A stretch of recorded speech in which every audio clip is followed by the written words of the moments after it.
and also a stronger version due to Shostak. Okay.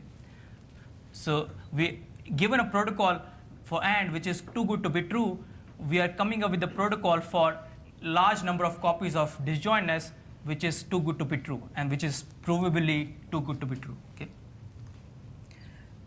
So if you look at our reduction in totality, okay, we are just making a reduction into communication problems. So we start with the R-round protocol pi for disjointness of size n, whose communication is little of n over r.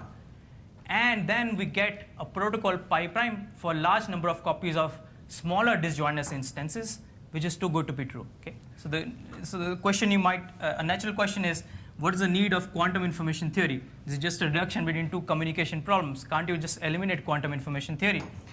So it turns out, at least in a proof, you cannot. And quantum information theory occurs in a very fundamental way in the proof. Okay? Information theory is what accounts for the number of rounds of the protocol. And in particular, the number of rounds of the protocol show up in the continuity of the quantum information cost. Okay? So here's where the number of rounds show up. Let's say we have two distributions for AND, which are very close, epsilon close. And we also have a pi protocol for AND, which is R rounds. Then the question is, what is the difference between quantum information cost of pi with respect to mu and with respect to mu prime? So it turns out the answer is these quantities differ by at most r times the binary entropy of epsilon. Okay. So as the number of rounds of the protocol grow, these quantum information costs keep getting farther and farther away. Okay. So that's where the number of rounds of the protocol come in, and that's the only place where the number of rounds come in a proof. So information theory is what allows us to account for the number of rounds of the protocol, which these analytic techniques don't really care about. Okay? It's also worth mentioning that for classical protocols, we would only have paid binary entropy of epsilon independent of the number of rounds.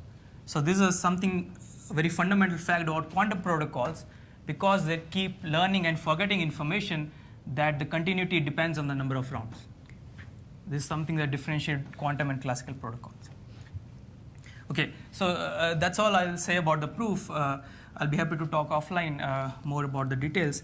I'll move on to some conclusion and some very interesting open problems. Okay.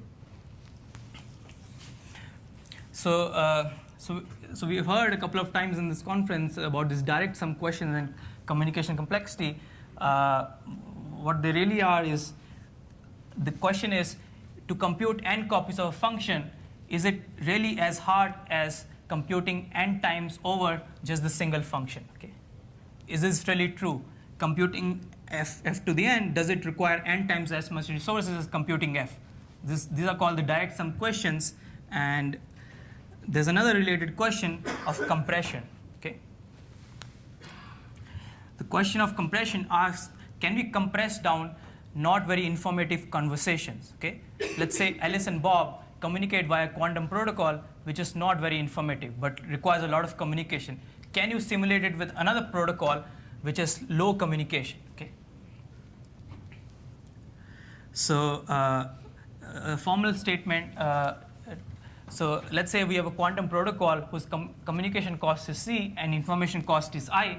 Can we simulate it with another protocol of communication cost, some function of c and I, which is much smaller than c? Okay, that's the compression question. So just to mention, classically, such statements are known. So for example, classically we know that we can compress down to a protocol whose communication cost is square root of c times I times some log factor. Okay, this is a result due to Barak, Braverman, Chen, and Rao. And if you want an expression which is independent of c, then you can get 2 to the I. Okay, this is a result due to Braverman.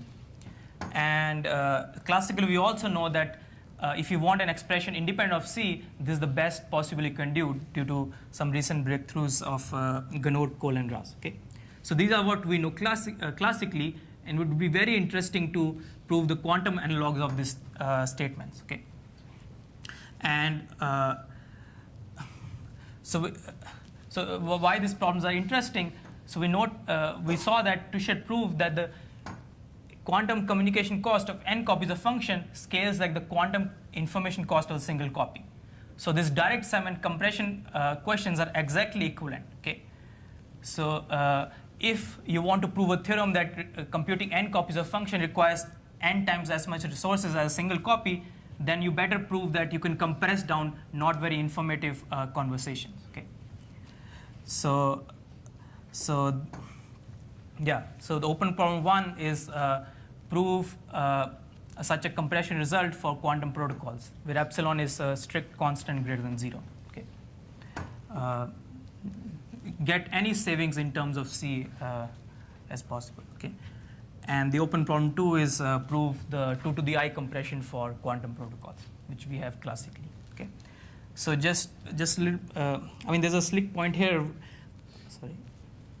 Yeah, we prove the open problem 2 when the goal is only to compute Boolean functions. Okay, but it's not a general simulation argument for general quantum protocols, and we certainly don't use any compression arguments. Okay, so for example, it's still open for general relations or general functions, and I think the best possible thing is to say you can actually simulate any quantum protocol whose information is I with communication 2 to the I. Okay. Okay, so those were the open questions. I think it's a really new area, and there are lots of interesting problems, and it's the right to get into this. Okay, I'll stop there. Thank you.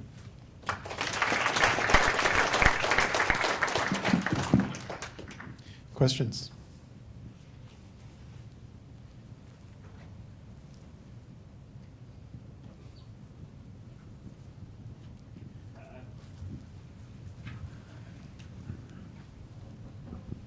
Do you have any intuition? Do you think it'll turn out that quantum communication complexity is equal to quantum information complexity, unlike the classical case where there's a separation? Yeah, I mean, this is quite possible. I mean, I think, yeah, they could turn out to be different, so it's not ruled out. Yeah.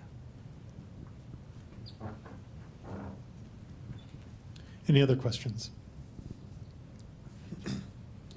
Okay, let's thank the speaker again. Thank you. And it is now time for the break, and we will start again at 11.